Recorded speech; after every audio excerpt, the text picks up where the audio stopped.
Shalom, selamat bertemu kembali Bapak Ibu Jemaat yang dikasihi oleh Tuhan Yesus Kristus. Segala puji dan syukur kita persembahkan kepadanya, karena hanya oleh anugerah Tuhan semata-mata kita ada sebagaimana adanya sampai hari ini. Walaupun sampai sekarang kita masih beribadah di rumah kita masing-masing, tetapi kita tetap percaya bahwa di dalam Tuhan kita tetap satu, dan kita tetap menikmati kebersamaan dan persekutuan sebagai jemaat Tuhan. Terpujilah Tuhan yang sungguh baik dalam hidup kita semuanya. Sebelum kita mendengarkan kebenaran firman Tuhan hari ini, mari bersama-sama kita tunduk kepala dan kita berdoa. Allah Bapa kami di dalam surga, kepadamu Tuhan, pada saat ini kami mengucap syukur betapa baiknya Tuhan dalam kehidupan kami. Kasih setiamu tak pernah berubah dan tak pernah berkesudahan. Hari lepas hari, minggu lepas minggu kami alami dan kami nikmati. Terpujilah Engkau Tuhan. Saat ini kami bersama-sama hendak membaca dan merenungkan akan kebenaran firman-Mu. Kiranya Roh Kudus bekerja di dalam hati kami, menolong kami sehingga kami mengerti akan kebenaran firman Tuhan yang akan kami terima pada saat ini. Berbicaralah kepada kami Tuhan. Engkau tolong hamba-Mu yang akan berkata-kata, dan kebenaran firman-Mu itu akan meneguhkan dan menguatkan kami semua. Dalam nama Yesus kami berdoa, haleluya, amin. Bagian firman Tuhan untuk kita pada saat ini terambil dari Injil Lukas pasal yang kelima, ayat 36 sampai ayat yang ke-37. Firman Tuhan tertulis seperti ini. Ia mengatakan juga suatu perumpamaan kepada mereka. Tidak seorang pun mengoyakkan secari kain dari baju yang baru untuk menambalkannya pada baju yang tua. Jika demikian, yang baru itu juga akan koyak, dan pada yang tua itu tidak akan cocok kain penambal yang dikoyakkan dari yang baru itu. Demikian juga tidak seorang pun mengisikan anggur yang baru ke dalam kantong kulit yang tua, karena jika demikian, anggur yang baru itu akan mengoyakkan kantong itu, dan anggur itu akan terbuang, dan kantong itu pun hancur. Tetapi anggur yang baru harus disimpan dalam kantong yang baru pula. Amin untuk firman Tuhan yang kita baca pada saat ini. Bapak Ibu yang dikasihi oleh Tuhan, tema renungan kita pagi hari ini adalah memiliki kirbat yang selalu baru. Ayat firman Tuhan yang baru saja kita baca ini menceritakan tentang perumpamaan. Ada dua perumpamaan yang disampaikan oleh Tuhan Yesus. Yang pertama adalah tentang baju atau pakaian yang baru. Dan yang kedua adalah tentang kantong kulit yang baru. Kedua perumpamaan ini disampaikan oleh Tuhan Yesus berhubungan dengan dirinya sebagai mempelai laki-laki bagi jemaatnya, untuk menggambarkan kebersamaan murid-murid dengan dirinya, yaitu kebersamaan ini adalah hubungan antara Allah dan manusia yang disimbolkan seperti hubungan mempelai, pengantin laki-laki dan mempelai perempuan. Bapak Ibu yang dikasihi oleh Tuhan, kedua perumpamaan yang disebutkan oleh Yesus di sini adalah dua hal yang harus ada dalam setiap upacara perkawinan orang Yahudi, yaitu baju yang baru dan juga anggur yang baru. Kedua hal ini harus ada dan tidak boleh tidak. Mempelai perempuan harus memakai pakaian yang baru. Demikian juga sebagai menu yang wajib tersedia di antara menu-menu lainnya adalah harus tersedia anggur yang baru, anggur yang murni, yang sejuk dan baik. Yesus menggunakan bahasa kiasan bahwa tidak mungkin mempelai perempuan memakai baju yang sudah robek, atau menggunting baju yang baru kemudian menambalnya pada baju yang tua. Seperti halnya kita juga lihat dalam upacara perkawinan di Kana, anggur yang terbaik yang disajikan pada waktu itu, pemimpin pesta berkata bahwa mengapa anggur yang baik disuguhkan belakangan. Biasanya anggur yang baik terlebih dahulu disuguhkan, kemudian ketika itu habis baru disuguhkan anggur yang kurang baik. Kita tahu peristiwa di sana, Yesus mengubah air biasa menjadi anggur ketika di pesta itu mereka kehabisan anggur. Dan anggur yang diubahkan oleh Yesus dari air biasa adalah anggur yang begitu sangat manis, anggur yang sangat baik dan memiliki kualitas yang sangat tinggi. Apa arti kedua perumpamaan ini? Pakaian baru ini adalah simbol dari perbuatan-perbuatan orang-orang percaya kepada Tuhan. Perbuatan-perbuatan baik yang mempermuliakan nama Tuhan. Dan kantong kulit yang baru ini adalah gambaran atau simbol dari hati, dari kehidupan kita anak-anak Tuhan. Kita harus memiliki hati yang baru. Dan kita percaya bahwa pembaharuan hati kita ini hanya dikerjakan oleh kekuatan kuasa Roh Kudus yang berdiam di dalam hidup kita.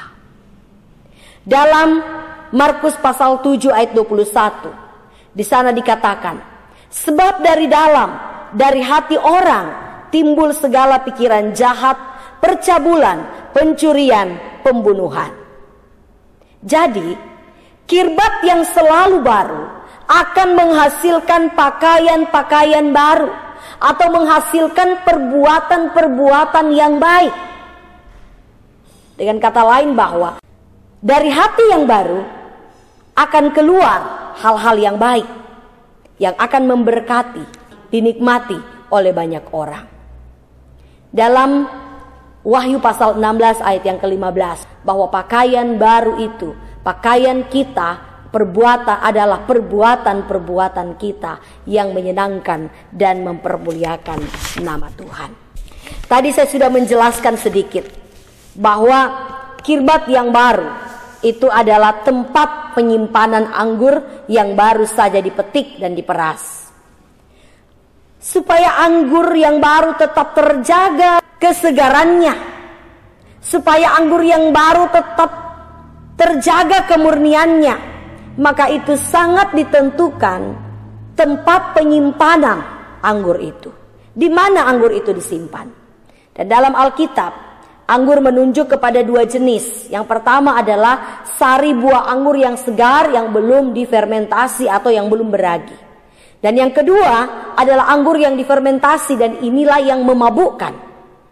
Pada zaman dulu, anggur yang baik itu disimpan di dalam kantong kulit yang baru, atau yang disebut dengan kirbat yang baru. Dan ini terbuat dari kulit binatang. Biasanya untuk membuat kirbat itu diambil dari kulit kambing. Untuk menyimpan anggur yang baru, yang murni dan segar, maka harus menggunakan kantong yang baru. Manakala menggunakan kantong bekas, maka air anggur akan cepat rusak, akan cepat asam, karena di dalamnya ada sisa-sisa ragi. Demikian juga kalau anggur yang baru dimasukkan ke dalam kantong yang tua, maka kantong yang tua itu akan gampang sekali melar dan robek. Dan tentunya anggur yang baru tidak akan didapatkan. Inilah simbol dari hati manusia, dari hidup manusia, seperti sebuah kirbat. Dan dalam hati kita ini yang sudah didiami oleh Roh Kudus, Allah mau selalu mencurahkan, selalu memberikan anggur yang baru itu dalam diri kita. Apa yang dimaksud dengan anggur yang baru? Atau apakah anggur baru yang dimaksudkan, yang Tuhan mau berikan kepada murid-muridnya, yang Tuhan mau berikan kepada kita? Anggur yang baru di sini adalah arti dari kabar baik. Kalau kita mengenal dalam perjanjian lama dan beberapa bagian yang lain tentang cawan murka Allah, maka di dalam Kristus Yesus, oleh kuasa kebangkitan Yesus Kristus, oleh kuasa kebangkitan Yesus Kristus, maka cawan murka Allah itu semuanya telah ditanggungkan oleh Yesus sendiri. Dan juga kita tahu bahwa kita tidak lagi menerima cawan murka Allah, tetapi yang kita terima adalah cawan berkat. Dan inilah yang kemudian dikatakan oleh Yesus sebagai anggur yang baru, anggur yang murni, anggur yang baik. Dan inilah kabar baik bahwa Yesus adalah juru selamat. Yesus adalah sumber keselamatan, juru selamat bagi semua orang yang percaya dan menerima Dia sebagai Tuhan dan juru selamat. Kabar baik ini akan diterima dengan baik juga di dalam kirbat yang baik, dalam kirbat yang baru. Kemudian, apalagi yang baru yang diberikan oleh Tuhan? Di dalam kitab Ratapan, di sana tertulis bahwa setiap hari Tuhan menyediakan rahmat-Nya. Rahmat Tuhan itu selalu baru setiap hari.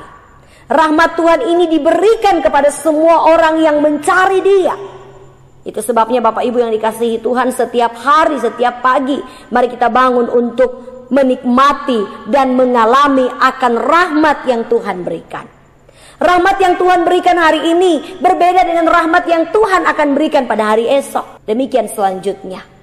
Dan Bapak Ibu yang dikasihi Tuhan, jangan sampai kita kehilangan rahmat setiap hari. Terlalu banyak kita karena kelelahan, karena keletihan kita akhirnya tidak menerima rahmat Tuhan yang diberikan bagi kita sepanjang hari ini. Bangunlah kehidupan kita untuk selalu mengalami dan menikmati rahmat itu. Kemudian yang Tuhan berikan juga bagi kita adalah sukacita. Anggur baru itu adalah sukacita. Sukacita ini dibutuhkan oleh setiap orang di dunia ini. Karena dengan memiliki sukacita, maka hidup kita tidak akan mengalami keputusasaan. Kita akan sanggup menjalani hari-hari, bahkan saat-saat yang sukar sekalipun, dengan adanya sukacita yang daripada Tuhan. Sebab sukacita yang daripada Tuhan itu tidak disebabkan oleh keadaan, tetapi itu menetap dan itu ada. Pemberian adalah pemberian dari Tuhan kita, Yesus Kristus. Ini disediakan, diberikan bagi kita. Kemudian, anggur yang baru juga itu adalah tentang kekuatan. Kekuatan iman kita. Bagaimana kita tetap bersandar dan berharap kepadanya, menghadapi dan menjalani masa kehidupan kita yang mungkin saja akan mengalami begitu banyak tantangan dan persoalan dalam kehidupan ini.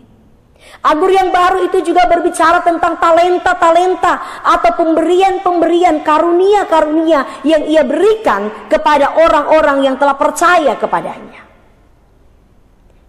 Dan hal-hal lain yang berasal daripada Tuhan yang Ia hendak berikan kepada kita, itu disebut dengan anggur baru. Pemberian-pemberian Allah yang Ia berikan, yang Ia sediakan, berkat surga yang Ia berikan kepada kita, umatnya.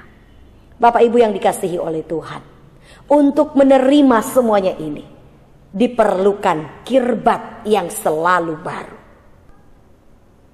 Bukan seperti kantong tua, bukan seperti kirbat yang telah terpakai sebelumnya, tetapi adalah kirbat yang selalu baru. Karena itu Bapak Ibu yang dikasihi Tuhan, pada saat ini kita akan belajar bersama-sama bagaimana supaya kita selalu memiliki kirbat yang baru. Atau bagaimana supaya kita mempertahankan kirbat kita selalu baru. Yang pertama adalah kita harus bersedia untuk senantiasa dipimpin oleh Roh Kudus. Bersedia dipimpin oleh Roh Kudus. Dalam kisah Pentakosta, membawa kita kepada satu orang tokoh dalam kehidupan gereja mula-mula, yaitu Rasul Petrus. Seorang yang luar biasa diubahkan oleh Roh Kudus. Kita tahu bersama kalau Petrus pernah menyangkal Yesus bahkan sampai 3 kali di hadapan perempuan. Namun akhirnya ketika ia berjumpa dengan Yesus, komitmennya diperbaharui, panggilannya diperbaharui. Ketika ia berjumpa dengan Yesus di pantai Danau Galilea, disitulah hati Petrus dijamah, disitulah hati Petrus dibentuk. Sehingga dengan 3 pertanyaan dari Yesus, apakah engkau mengasihi aku? Petrus akhirnya begitu sangat sedih dan dia berkata, ya Tuhan, engkau tahu bahwa aku mengasihi engkau. Disinilah hati Petrus diperbaharui.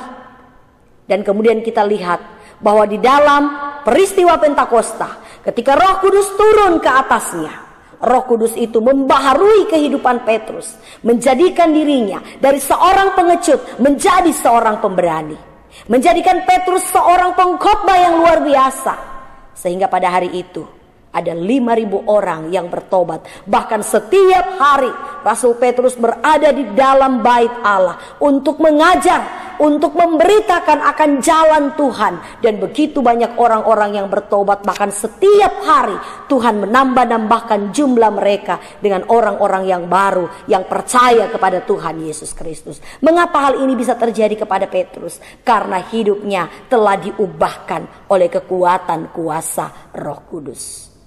Bapak Ibu yang dikasihi oleh Tuhan kita Yesus Kristus, perubahan hidup terjadi dalam kehidupan kita manakala kita siap untuk diubahkan oleh kekuatan kuasa Roh Kudus. Yehezkiel 36 ayat 26. Kamu akan kuberikan hati yang baru dan roh yang baru di dalam batinmu, dan aku akan menjauhkan dari tubuhmu hati yang keras dan kuberikan kepadamu hati yang taat. Ayat 27. Rohku akan kuberikan diam di dalam batinmu, dan aku akan membuat kamu hidup menurut segala ketetapanku dan tetap berpegang pada peraturan-peraturanku dan melakukannya. Ayat yang sangat terkenal ini, janji Tuhan melalui Nabi Yehezkiel bahwa ia akan memberikan hati yang baru. Dan terbukti pada hari Pentakosta, Roh Kudus itu turun dan tinggal dalam batin kita. Dan kita lihat ada begitu banyak orang yang diubahkan oleh kekuatan kuasa Roh Kudus. Bukan hanya Petrus, tetapi banyak orang yang diubahkan oleh kuasa Roh Kudus. Kita berjumpa dengan Yusuf yang dikenal dengan nama lain Barnabas.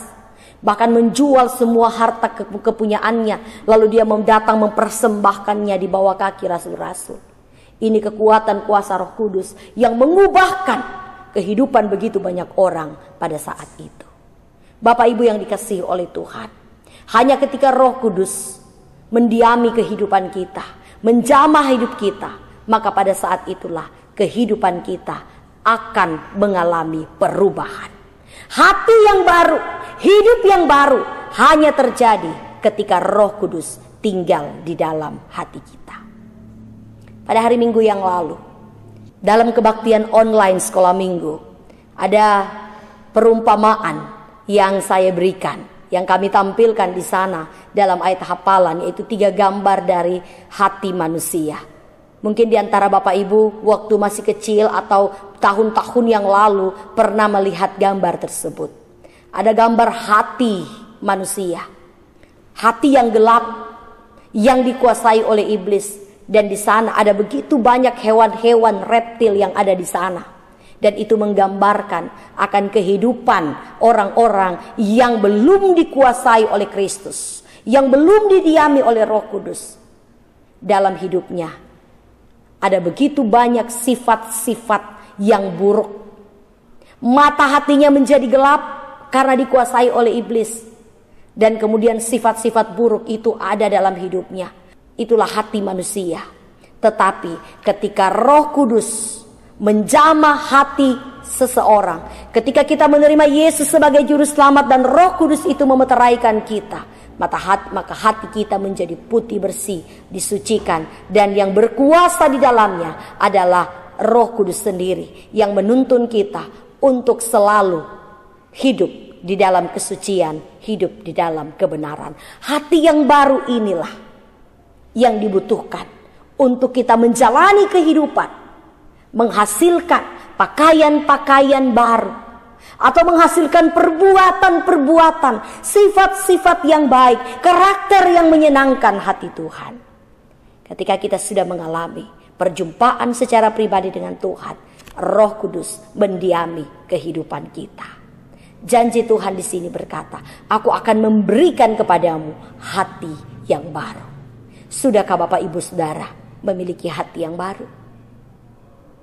Atau selama ini kita belum sampai pada sebuah keputusan untuk menerima Yesus sebagai Tuhan dan Juru Selamat kita secara pribadi?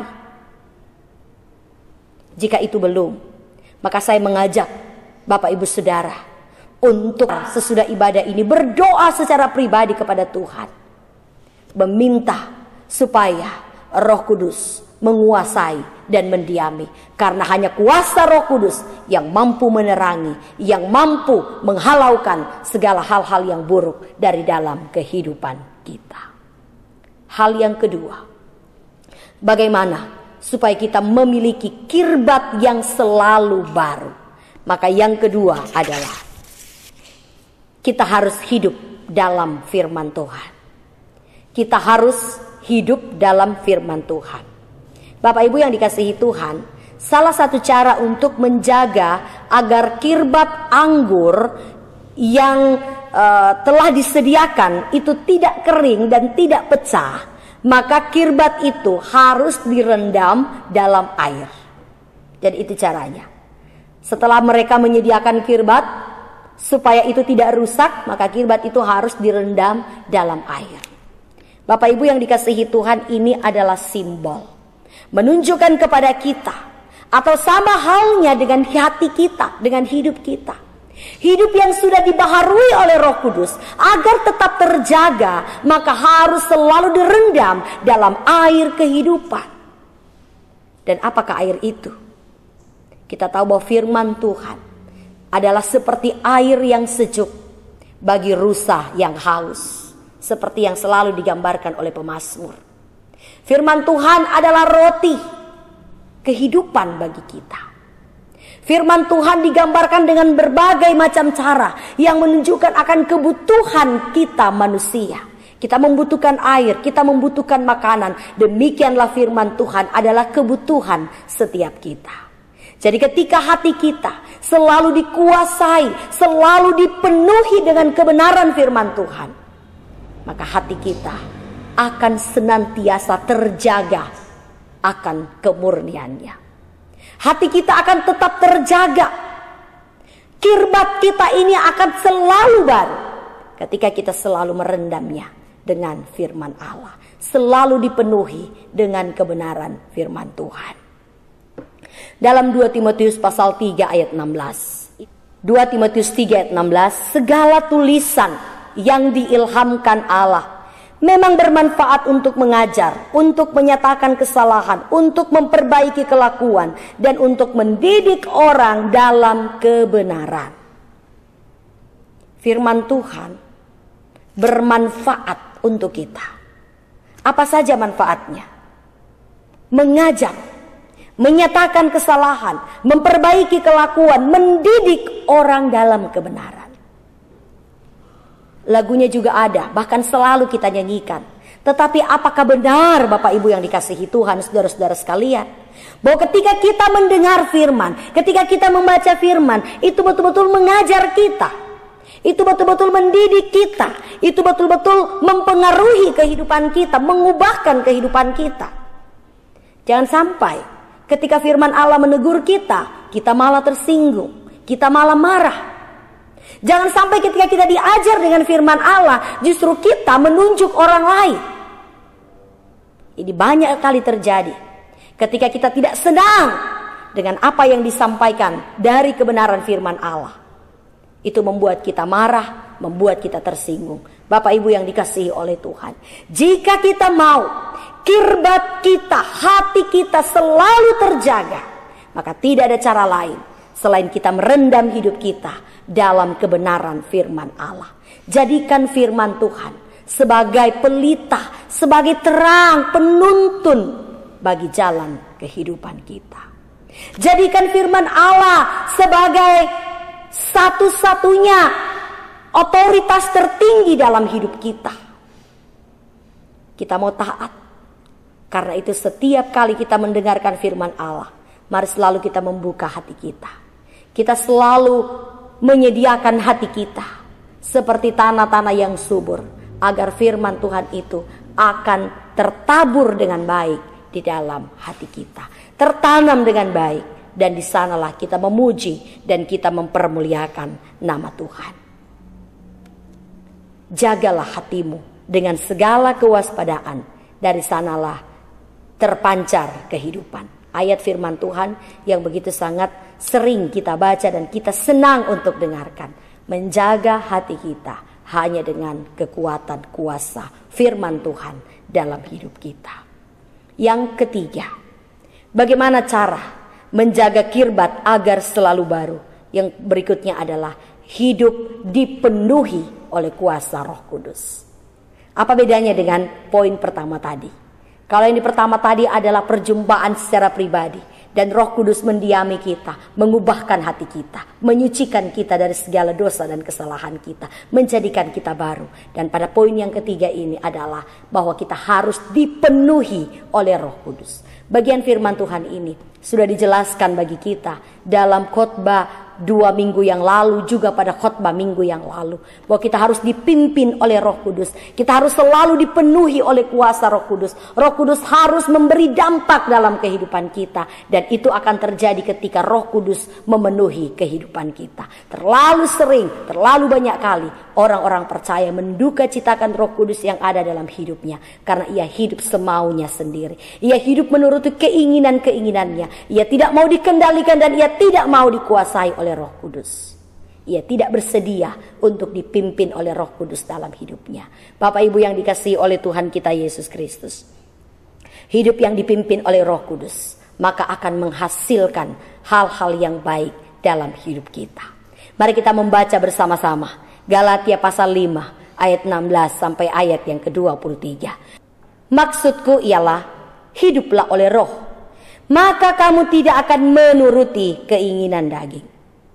Sebab keinginan daging berlawanan dengan keinginan roh, dan keinginan roh berlawanan dengan keinginan daging, sehingga kamu setiap kali tidak melakukan apa yang kamu kehendaki. Akan tetapi, jikalau kamu memberi dirimu dipimpin oleh roh, maka kamu tidak hidup di bawah hukum Taurat. Perbuatan daging telah nyata, yaitu percabulan, kecemaran, hawa nafsu, penyembahan berhala, sihir, perseteruan, perselisihan, iri hati, amarah, kepentingan diri sendiri, percideraan, roh pemecah, kedengkian, kemabukan, pesta pora, dan sebagainya. Terhadap semuanya itu peringatkan kamu, bahwa barang siapa melakukan hal-hal yang demikian, ia tidak akan mendapat bagian dalam kerajaan Allah. Tetapi buah roh ialah kasih, sukacita, damai sejahtera, kesabaran, kemurahan, kebaikan, kesetiaan, kelemah lembutan, penguasaan diri. Tidak ada hukum yang menentang hal-hal itu. Bapak Ibu yang dikasihi oleh Tuhan, inilah yang dihasilkan dari hati yang dipimpin oleh Roh Kudus. Bahwa hidup kita akan menghasilkan buah-buah roh yang akan memberkati banyak orang. Bahkan kata firman Tuhan, tidak ada hukum yang menentang hal-hal itu. Ketika tidak ada hukum yang menentang, apa yang terjadi dengan kita? Kita akan merasa damai, kita akan merasa aman, dan tentunya kita tidak akan mengalami hal-hal yang buruk, karena kita tidak pernah melanggar hukum. Bapak Ibu yang dikasihi Tuhan, kiranya kita selalu menjaga kirbat hati kita, selalu baru setiap waktu, setiap saat. Karena itu, rendamlah seluruh kehidupan kita dengan firman Allah. Dan kemudian kita harus dipimpin oleh Roh Kudus. Mari kita berdoa. Bapa di surga, kami bersyukur kepadamu untuk kebenaran firman Tuhan yang baru saja kami terima. Kiranya Roh Kudus akan memeteraikan firman ini di dalam hati setiap kami, untuk kami menjaga dan memelihara diri kami tetap indah dalam pandangan Tuhan. Dalam nama Yesus kami berdoa. Amin.